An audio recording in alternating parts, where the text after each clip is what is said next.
menikah dengan mantan suami ibu.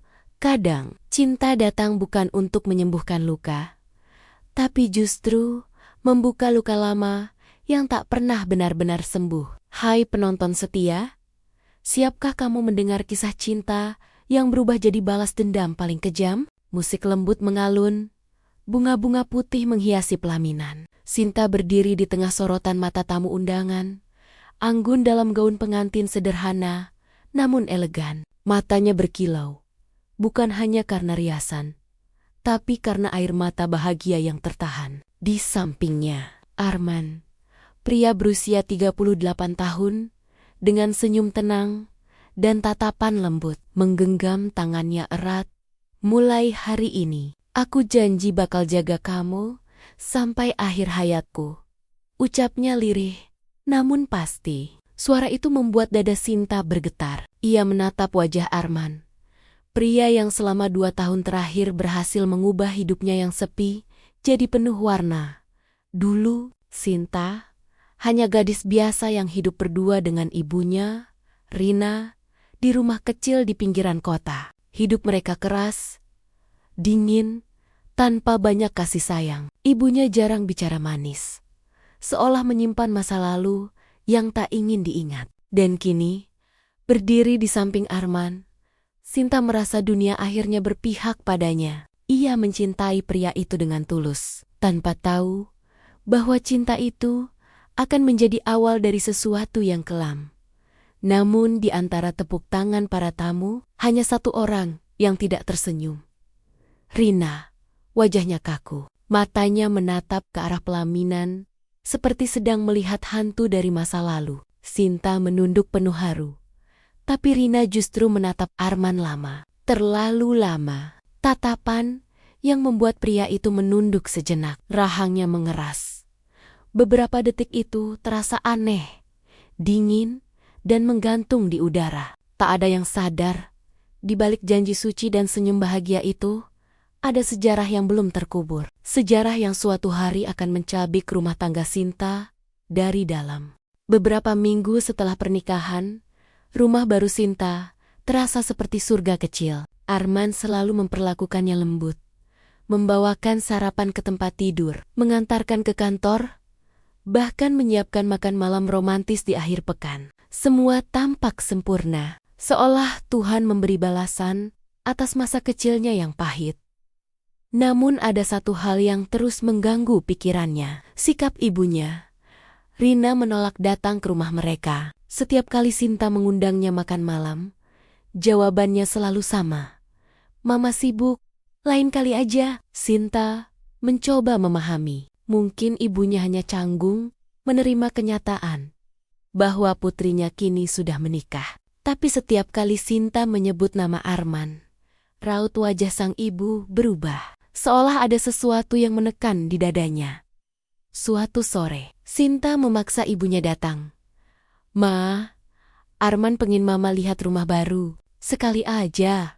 "Ya?" Rina akhirnya datang. Tapi suasana berubah kaku sejak langkah pertama. Begitu melihat Arman di ruang tamu, Rina terdiam lama. Wajahnya pucat, tangan gemetar halus. Sinta menatap heran. "Ma, kenapa?" Rina memaksa tersenyum. "Enggak apa-apa, cuma kaget aja." Namun sepanjang makan malam, tatapan mereka, Arman dan Rina, saling bertemu diam-diam dengan sorot mata penuh rahasia. Sinta tak mengerti. Tapi malam itu, ketika ia memeluk Arman sebelum tidur, ia sempat melihat suaminya berdiri di balkon, menatap langit dengan wajah yang jauh. Dan untuk pertama kalinya, hati Sinta berbisik pelan. Kenapa tatapan Mama dan Arman terasa seperti dua orang yang pernah saling mengenal? Hari-hari berikutnya, perasaan aneh itu semakin kuat. Setiap kali Sinta berbicara tentang masa lalunya, Arman mendengarkan dengan penuh perhatian. Tapi ketika topik bergeser ke ibunya, ekspresi Arman berubah, dingin, datar, dan kadang seperti menahan emosi. Suatu malam, Sinta menemukan Arman duduk di ruang kerja, memandangi foto lamanya. Saat ia mendekat, Arman buru-buru menutup album itu. Cuma foto lama, nggak penting, katanya pelan. Namun dalam sekilas, Sinta sempat melihat di salah satu foto wajah yang sangat dikenalnya. Ibunya, jantungnya berdegup kencang, tapi ia berpura-pura tidak melihat. Tapi kenapa ada mama di foto Arman, pikirnya. Beberapa hari kemudian, ia mencoba mencari tahu sendiri. Saat Arman keluar rumah, Sinta kembali membuka album itu. Di antara foto-foto lama, ada satu yang membuat tubuhnya lemas. Foto Arman dan ibunya berdiri di depan gedung catatan sipil, berpakaian rapi seperti pengantin. Tangannya bergetar hebat. Ia membaca tulisan di belakang foto itu. Rina dan Arman, 2008. Air matanya jatuh tanpa suara. Mama dan Arman. Sinta menutup mulutnya agar tidak berteriak. Dunia seakan runtuh. Pria yang kini menjadi suaminya, pernah menjadi suami ibunya. Malam itu, Sinta duduk di kamar mandi, menatap cincin di jarinya. Selama ini, aku menikah dengan masa lalu ibuku sendiri. Dan dari balik pintu, Arman berdiri diam, mendengar isakannya. Ia menunduk, lalu bergumam lirih. Akhirnya, kamu tahu juga, Sinta. Pagi itu, suasana rumah sunyi. Sinta duduk di meja makan dengan wajah pucat, matanya sembab, cangkir tehnya tak tersentuh. Arman datang, mengenakan kemeja kerja, tapi tidak seperti biasanya. Tidak ada senyum, tidak ada sapaan lembut. Jadi, kamu udah tahu, katanya tenang, tapi nadanya dingin. Sinta menatapnya tajam. Kamu, dulu, suami mama. Arman menghela napas panjang, lalu menatap keluar jendela. Dulu, iya, tapi itu sudah lama. Sinta, sudah berakhir. Berakhir? Sinta tertawa getir. Kamu nikah sama aku tanpa bilang kalau kamu pernah jadi suami mama. Kamu pikir aku gak akan tahu selamanya? Arman menatapnya, dan untuk pertama kali, wajahnya menunjukkan sesuatu yang Sinta tak pernah lihat sebelumnya, kebencian. Kamu tahu, dulu mama kamu ninggalin aku buat laki-laki lain. Hancurin hidup aku, Sinta. Semua yang aku bangun hilang karena dia. Sinta berdiri. Tubuhnya gemetar. Jadi, kamu nikahin aku buat apa? Arman tersenyum miring. Buat ngerasain gimana rasanya ngerampas sesuatu yang paling dia sayang. Kata-kata itu seperti pisau yang menembus dada Sinta. Ia mundur, hampir jatuh. Tangannya menutup mulutnya, menahan tangis. Kamu jahat. Arman hanya menatapnya dingin. Aku cuma balas dendam, Sinta, dan kamu. Tanpa sadar, bantu aku menghancurkan ibumu. Malam itu, cinta yang dulu hangat, berubah jadi dingin, seperti batu. Sinta sadar, pernikahan yang ia kira indah, hanyalah panggung balas dendam yang kejam. Sejak malam itu, rumah Sinta berubah menjadi penjara tanpa jeruji. Tidak ada lagi tawa, tidak ada pelukan. Hanya dua manusia yang tinggal di bawah atap yang sama. Tapi saling membenci, diam-diam.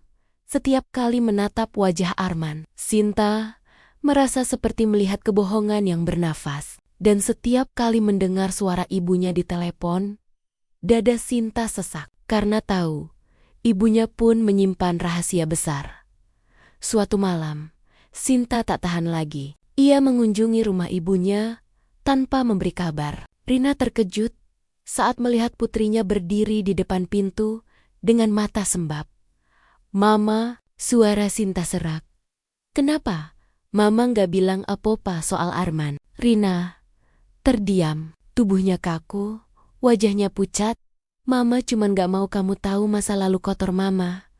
Katanya lirih. Kotor? Kotor itu waktu Mama ninggalin dia. Atau waktu Mama biarin aku nikah sama mantan suami Mama sendiri? Rina meneteskan air mata. Kamu pikir Mama gak nyesel? Tapi waktu tahu kamu jatuh cinta sama dia, Mama berharap Mungkin Arman udah berubah. Mungkin dia udah lupa masa lalu. Sinta menatap ibunya dalam diam. Dia nggak lupa, Ma. Dia nikahin aku buat nyakitin Mama. Tubuh Rina gemetar. Air matanya jatuh deras. Tuhan, jadi ini balasan untuk dosa Mama dulu. Sinta memejamkan mata. Untuk pertama kalinya, ia sadar. Balas dendam tak hanya membakar musuh, tapi juga orang yang tak bersalah di sekitarnya. Dan kini, api itu telah melahap rumah tangganya sendiri. Hari itu, Sinta memutuskan mencari kebenaran dengan caranya sendiri. Ia masuk ke ruang kerja Arman ketika pria itu sedang keluar kota. Meja kayu rapi, tapi di laci bawah, ia menemukan map hitam bertuliskan Rina Setiawan, nama ibunya. Tangan Sinta bergetar saat membuka isinya. Di dalamnya, ada dokumen perceraian lama, foto-foto ibunya bersama Arman, dan surat tulisan tangan. Aku tak akan pernah memaafkanmu, Rina. Kamu menghancurkan hidupku. Dan aku akan memastikan kamu tahu rasanya kehilangan orang yang kamu sayangi. Sinta menutup mulutnya, menahan isak. Semua yang ia alami ternyata bagian dari rencana panjang Arman. Pernikahan mereka bukan karena cinta, tapi alat balas dendam terhadap ibunya. Ketika Arman pulang malam itu, Sinta sudah menunggunya di ruang tamu. Matanya tajam, suaranya tenang tapi menusuk. Kamu menikahi aku karena cinta, atau karena kamu mau bikin Mama hancur? Arman terdiam, napasnya berat.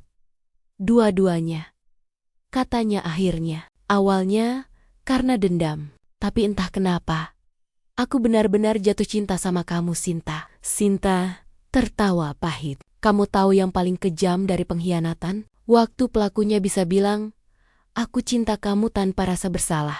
Arman mendekat, tapi Sinta mundur sambil menatap cincin di jarinya. Aku kira ini simbol cinta, ternyata cuma rantai balas dendam. Malam itu, Sinta memutuskan pergi dari rumah. Ia tak tahu kemana, tapi ia tahu satu hal. Ia tak mau jadi korban dua kali. Bukan lagi korban kebohongan, tapi korban cinta yang penuh racun. Subuh itu, Sinta meninggalkan rumah dengan koper kecil dan hati yang remuk. Tidak ada perpisahan, tidak ada pelukan, hanya suara langkah kakinya yang bergema di koridor rumah yang dulu ia pikir akan menjadi tempat berlindung di depan pintu. Arman berdiri, wajahnya penuh penyesalan, tapi matanya masih dingin. Kamu mau kemana, Sinta? Ke tempat di mana aku nggak harus pura-pura bahagia, jawabnya lirih. Arman menunduk. Aku memang salah, tapi aku benar-benar mencintaimu sekarang. Sinta menatapnya tajam. Cinta yang tumbuh di atas luka orang lain nggak akan pernah jadi cinta yang suci. Ia berjalan pergi tanpa menoleh lagi. Dan untuk pertama kalinya, Arman merasakan ketakutan, bukan karena kehilangan Rina, tapi karena kehilangan satu Satania, orang yang benar-benar tulus mencintainya tanpa pamrih.